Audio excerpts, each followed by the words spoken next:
When it's time to take your CTE test, you are going to go to the website precisionexams.com/Utah, and you will come to a screen that looks like this.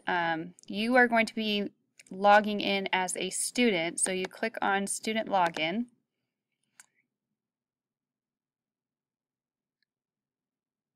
And the next page to come up is one that asks for your information. This is stuff that does need to be recorded in here.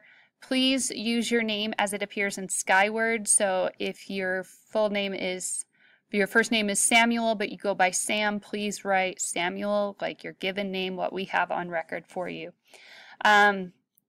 Student ID, school district, test code is something that your teacher will give you. It is unique to each class, and only if you have that test code can you begin the exam. Once you have all this information filled out, you can click Begin Exam. It'll take you to a white screen. I can't do it right now. I don't have a student ID that will work for this, and I haven't generated a test code yet.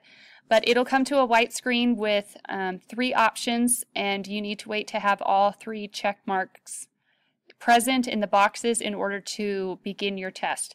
Your teacher has to do a couple things on your end just to make sure that both of you are ready for the test and we just don't have one person trying to do it on their own at home.